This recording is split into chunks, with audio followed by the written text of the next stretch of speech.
Bonjour à tous et bienvenue sur C17. Nous sommes en direct de la place de la République à Aigrefeuille-d'Aunis. Nous allons tout d'abord, parce que les pompiers investissent la ville aujourd'hui, nous allons tout de suite assister à une première manœuvre d'un feu de friteuse. Vincent, vous êtes responsable de cette manifestation aujourd'hui. On va tout de suite dans le vif du sujet. Oui, bonjour, moi c'est Vincent Cognon, président de l'amicale des sapeurs-pompiers d'Aigrefeuille-d'Aunis. Et nous allons effectivement faire un feu de friteuse.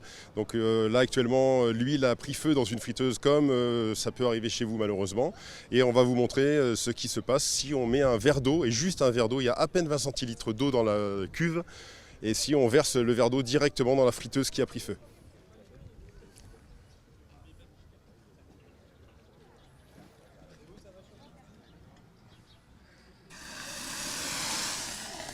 Je vous laisse commenter, c'est quand même... Alors voilà, nous venons de faire ce qu'il ne faut pas faire, mettre de l'eau sur un feu de friteuse. Vous avez vu que tout de suite ça s'embrase et on a 2 mètres, 2 mètres 50 de flamme alors qu'on avait juste 20 centilitres d'eau et à peine 10 centilitres d'huile.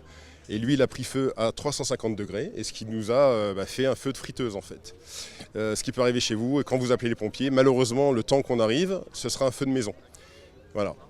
Alors comment va se dérouler justement cette journée qui commence déjà bien ce matin jusqu'à ce soir? Il y a plusieurs événements, c'est axé quand même sur les gestes qui sauvent. C'est ça, c'est sur la prévention des risques domestiques. C'est le plus grand nombre de morts en France sont dus aux risques domestiques. Donc les feux de friteuse, ça va être du secourisme, on va faire des ateliers divers et variés, organisés et animés par des sapeurs-pompiers, du SDIS 17. Et du coup, mettre le doigt sur la sensibilité en fait, de ce qu'on peut ou ce qu'on doit faire en cas de problèmes incendie, de problèmes de détection de flammes. Pourquoi on doit depuis 2018 avoir des détecteurs de fumée chez soi. Et tout ça, ça vous sera expliqué tout au long de la journée. Alors une belle journée et puis des animations bien sûr. Tout à fait.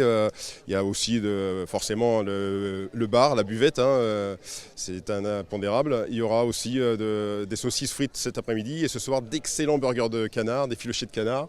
Et donc on vous encourage à venir nombreux bien sûr, avec tout au long de la journée, les fils rouges, ce sera le feu de friteuse, des activités pour les enfants, des activités pour les grands. Il y aura plein de choses à voir, plein de choses à faire à partir de 13 h si vous n'êtes pas disponible ce matin. Merci Vincent. Les accidents de la vie courante sont évitables. Adrien, vous allez nous faire une petite simulation à partir de la maison que vous présentez. Bonjour. Bonjour, effectivement. Je vous présente la maison Tout Risque. Donc c'est une maison où on présente différentes pièces et on présente les différents dangers qui peuvent exister. On parle de dangers d'accidents de la vie courante et principalement des risques électriques et des risques incendie. Donc je vais pouvoir vous montrer par exemple un exemple ici d'un jeune enfant qui crée malheureusement un départ de feu avec une allumette. Donc on peut voir justement ce début, cette fumée qui commence à partir. Et on voit une propriété de la fumée, cette fumée chaude sur ce départ de feu, qui est qu'elle va monter. Vous voyez, elle monte tout en haut et elle arrive jusqu'au palier. Et on voit que cette fumée, très rapidement, elle va prendre beaucoup d'ampleur, beaucoup de place. Et évidemment, elle est très chaude. Donc on va s'intéresser ici à la maman qui, elle, est en train de dormir et aux éléments qui vont lui permettre de se sauver. Le premier élément le plus important qui peut lui permettre de se rendre compte le plus tôt possible qu'il y a de la fumée, c'est l'avertisseur. Donc le détecteur automatique de fumée, qui maintenant est obligatoire effectivement depuis plusieurs années. Et c'est tout l'intérêt, c'est de pouvoir réveiller les personnes lorsqu'il y a un départ de feu chez eux. Est-ce que la cuisine est la pièce la plus dangereuse? Absolument, c'est bien vu. La cuisine, c'est la pièce la plus dangereuse d'une maison pour 2 raisons principales. La première, c'est qu'il y a beaucoup de dangers dans une cuisine.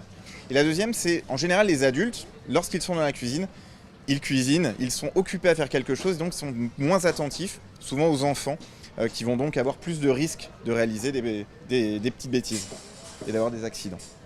Alors comment on peut éviter à l'intérieur d'une cuisine tous ces accidents avec les enfants? Alors on peut mettre en place différentes choses. Déjà faire attention aux différents objets qui peuvent être coupants, qui peuvent faire du mal aux enfants. Donc par exemple justement faire attention ici à la machine au lave-vaisselle. On peut le refermer, on peut retourner aussi les couverts pour éviter que ça fasse mal. On voit aussi que les produits d'entretien sous l'évier sont accessibles ici à l'enfant. Donc on peut mettre en place par exemple des éléments qui sont des blocs-portes, comme ici, qui vont empêcher les jeunes enfants de pouvoir avoir accès et d'ouvrir ces portes-là. parmi d'autres exemples évidemment. Merci Adrien. Avec plaisir. Bonne journée à vous. Bonne journée.